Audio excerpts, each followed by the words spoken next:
Hello किसान भाइयों। आज की इस वीडियो में हम बात करेंगे गेहूं में उगने वाले जिद्दी खरपतवारों की, जैसे मकोई, बथुआ, गुल्ली डंडा, चटरी मटरी, पालक पत्ता आदि। क्योंकि गेहूं की अधिक पैदावार लेने के लिए इन सभी घासों को कंट्रोल करना बहुत ज़रूरी होता है।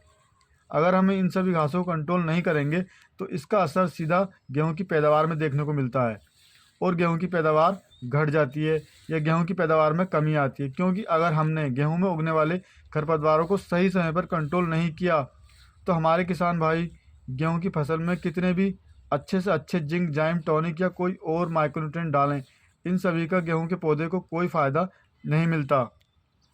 क्योंकि कई बार आपने देखा होगा जिस खेत में घासें बहुत ज़्यादा जमती हैं उस खेत में एक बार हर्बिसाइड का स्प्रे करने से घासें पूरी तरह से मरती नहीं हैं और हमें दोबारा स्प्रे करनी पड़ती है।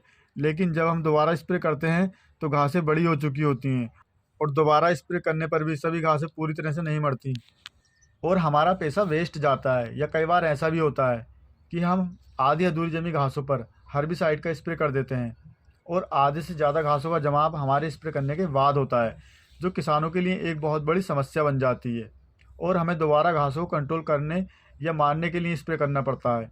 इसलिए मैं आपको दोबारा बता दूं, गेहूं की फसल में कुछ भी डालने से पहले आप गेहूं की फसल में जमने वाले सभी घासों को कंट्रोल करें, उसके बाद ही आप गेहूं की फसल में डालें, जैसे जिंक, जाइम, टॉनिक, पोटास या कोई अन्य माइक्रोन्यूट्रिएंट जो आपको सही लगे।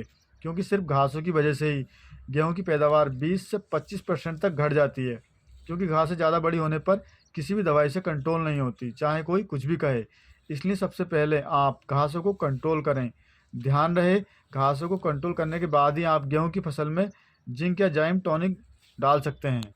यदि आपने घासों को कंट्रोल किए बिना ही जिंक, जाइम या टॉनिक डाले तो वो गेहूं के पौधे को कम मिलेंगे और घासों को ज़्यादा मिलेंगे, जिससे घासें अधिक होने पर गेहूं का पौधा पतला जाएगा और टिल्लिंग नहीं करेगा, जिससे पैदावार घट जाएगी या पैदावार कम होगी। इसलिए आप वीडियो को पूरा ज़रूर देखें, जिससे आपके सामने ये समस्या ना आए कि घासें नहीं मरेंगी। क्योंकि हमारी हर वीडियो में ये अधिक से अधिक कोशिश रहती है कि हमारे किसान भाइयों को खेती के बारे में अधिक से अधिक जानकारी हो, जिससे किसानों का फसलों में होने वाला खर्चा कम हो और फसल की पैदावार ज़्यादा हो।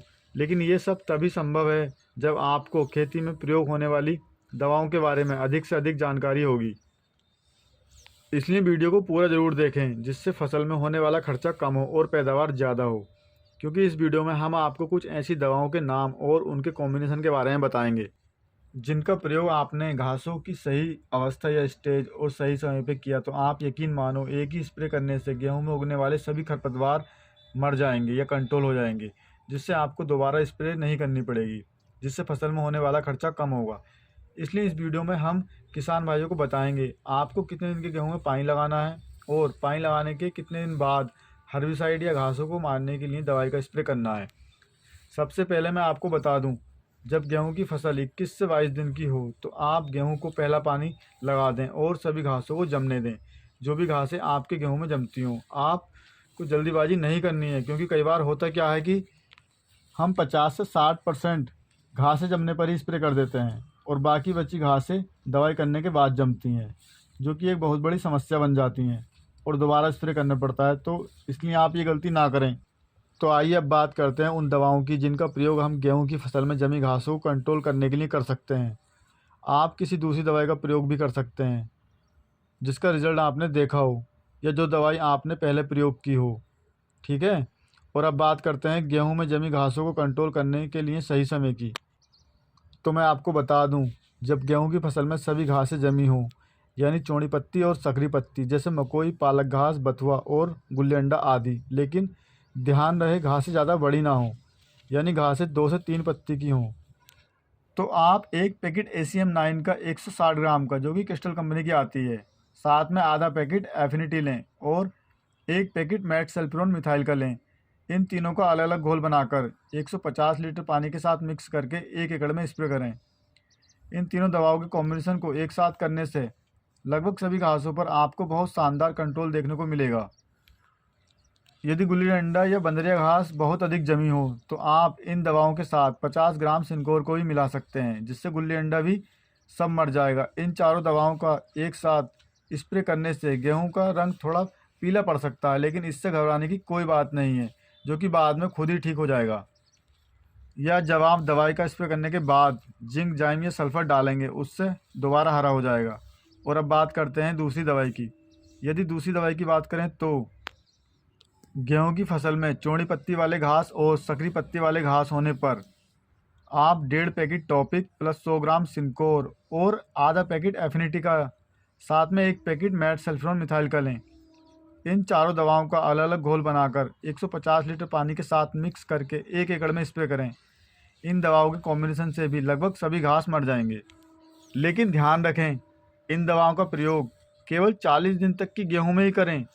अगर गेहूं 40 दिन से ज़्यादा की है तो आप इन दवाओं का प्रयोग ना करें, नहीं तो गेहूं की फसल में नुकसान हो जाएगा।